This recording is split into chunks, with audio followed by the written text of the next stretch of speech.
అందరూ ఉన్నటువంటి 105 రోజుల పాటు ఉంటే శృంగారం అనేటువంటిది చాలామంది దాన్ని భావిస్తూ ఉంటారు.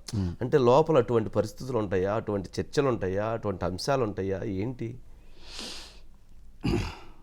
డెఫినెట్గా దీనికి నేను కొంచెం ఎలాబొరేట్గానే చెప్పాలండి, నిజంగా చెప్తున్నాను. అంటే చాలామంది ప్రజల్లో ఉంది, ఈ 105 రోజుల పాటు అమ్మాయిలు అబ్బాయిలు కలిసి ఉంటే బెడ్లు వేసుకొని రూములు బాత్రూములు ఇవన్నీ కలిసి ఉంటే ఏదేదో జరుగుతుందని రకరకాల మెసేజ్లు వస్తుంటాయి. అంటే అది ఏది ఫ్యాక్ట్, ఏది నిజం, ఏది తెలవదు జనానికి. కరెక్ట్. దానికి అసలు మీరు చూశారు కాబట్టి మీరు ఓపెన్గా చెబుతారు కాబట్టి. ఎందుకంటే నేను చెప్పేది కూడా జనానికి నిజంగా రిసీవ్ చేసుకుంటారు కాబట్టి చెప్తున్నాను.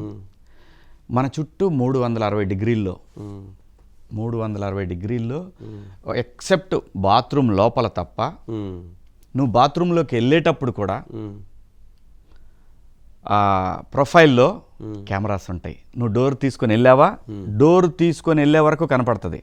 ఈ లోపలికి వెళ్ళాడు, బాత్రూమ్కి వెళ్ళాడు, అడుగు పెట్టాడు, అంతే కనపడుతుంది. నువ్వు ఏ కార్నర్లో ఉన్న కెమెరా ఉంటుంది, నీకు అసలు ఆలోచన రాదు.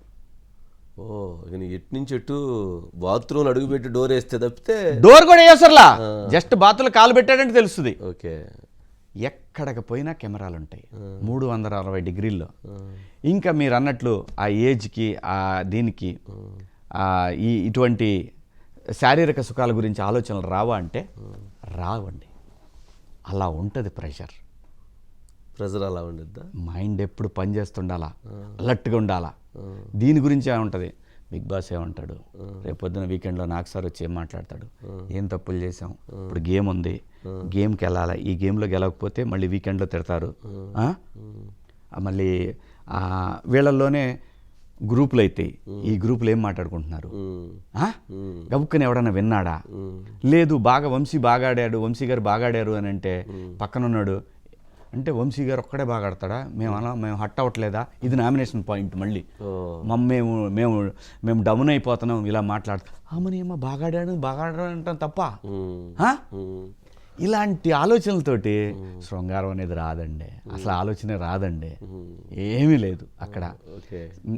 అక్కడ ఎక్కువగా అనిపించేది ఏంటంటే, బిగ్ బాస్ ఆకలి అవుతుంది, ఏమైనా బజ్జీలు ఉంటే పంపి బిగ్ బాస్ ఏంటి, ఇలాంటివి తప్పితే ఏమైనా ఏమంటారు లగ్జరీ బడ్జెట్లో ఈసారి కొంచెం మటన్ పంపి బిగ్ బాస్, ఇలాంటివి తప్పితే అసలు మీకు ఆలోచన రావడానికి ఆస్కారమే ఉండదండి.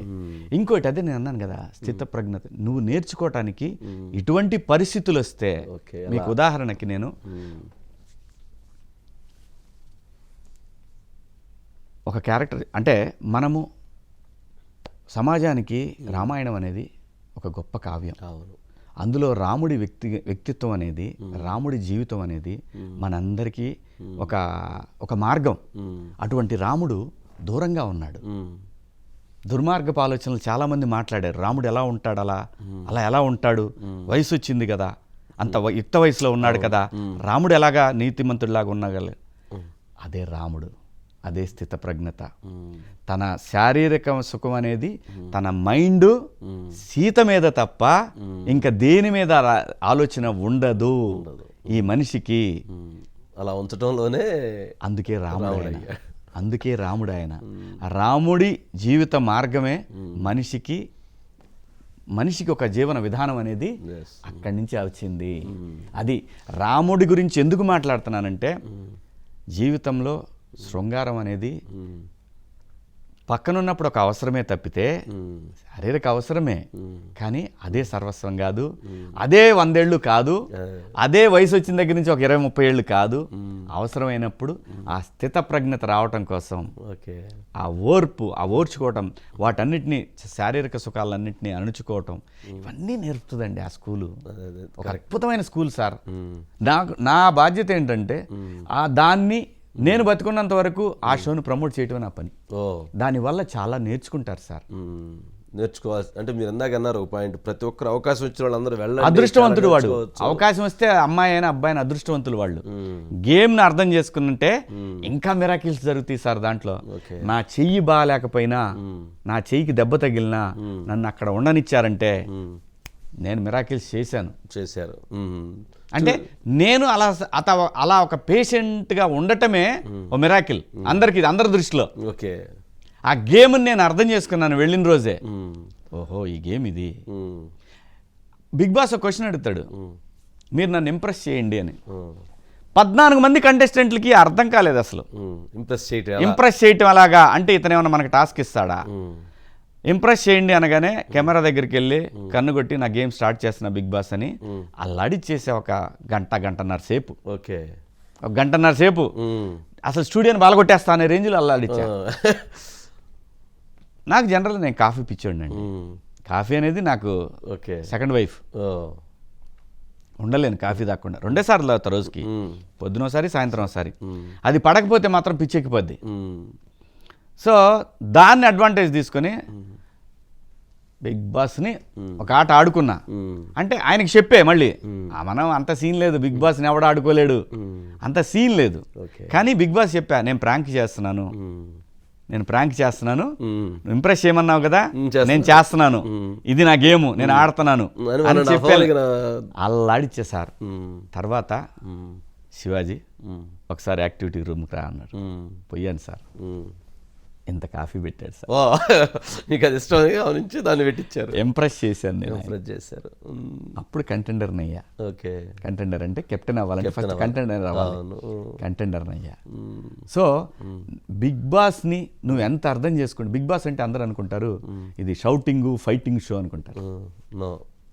బిగ్ బాస్ అనేది ఒక అద్భుతమైన ఆట, జీవితం ఒక లైఫ్ గేమ్ అది. ఓకే, అద్భుతంగా ఉంటుంది సార్.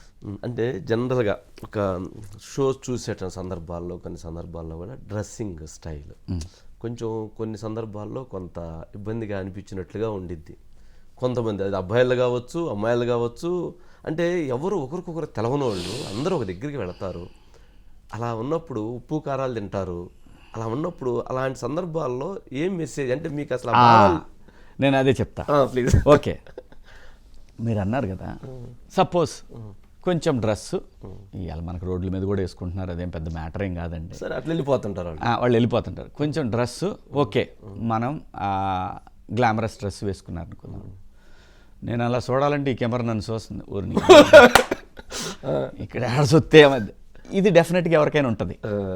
అట్లా అవి రావు సార్, రాదు సార్. ఓకే, అమ్మో బిగ్ బాస్ ఏమనుకుంటున్నాడు, బిగ్ బాస్ గా జనం ఇది కట్ చేసి వేస్తాడు కదా, ఈడు దొంగనాయాలు, ఈడు ఆట ఆడకుండా ఈడు ఇలాంటివి చూస్తున్నాడా అని అనుకుంటారు కదా జనం. ఈడు గొరచూపులు చూస్తున్నాడు అని అనుకుంటారు కదా.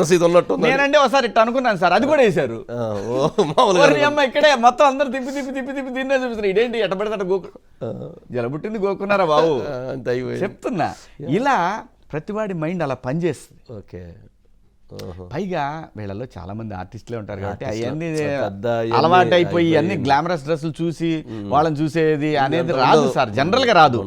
ఇవన్నీ ఏంటంటే చూసే వాళ్ళకి జనరల్ గా చాలా మంది ఏంటంటే, చాలా మంది కాదు, ఒక 10% ఆఫ్ పీపుల్ ఏంటంటే పర్టికులర్ గా ఉంటారు. వీళ్ళు ఏం చేస్తున్నారు, వీళ్ళు ఎలా ఉంటున్నారు, వీళ్ళు ఏం డ్రెస్ చేస్తున్నారు, ఇందులో ఏమైనా స్క్రిప్ట్ ఉందా, ఇందులో ఏమైనా బూత్ ఉందా, డైలాగ్ అంటే ఎట్లా వచ్చింది. మా గురుగారు నారాయణ గారి లాగా కొంతమంది. నేను అనేది ఆయన పాప నాగార్జున గారు తెస్తారు. నాగార్జున గారు లేకపోతే ఆ షోనే లేదు. మళ్ళీ చెప్తున్నా, నాగార్జున గారు లేకపోతే ఒక షోనే లేదు అసలు సార్. లేకపోతే నేను బయటకు రావటం కాదు, పగల నొక్కమంటావంట, సమస్య లేదు. లోపల అయితే అది లేదు అసలు. నాగార్జున గారు ఆ షో దాన్ని హోస్ట్ చేసే విధానం అద్భుతంగా ఉంటుందండి. కాబట్టి ఆ షో నిలబడింది.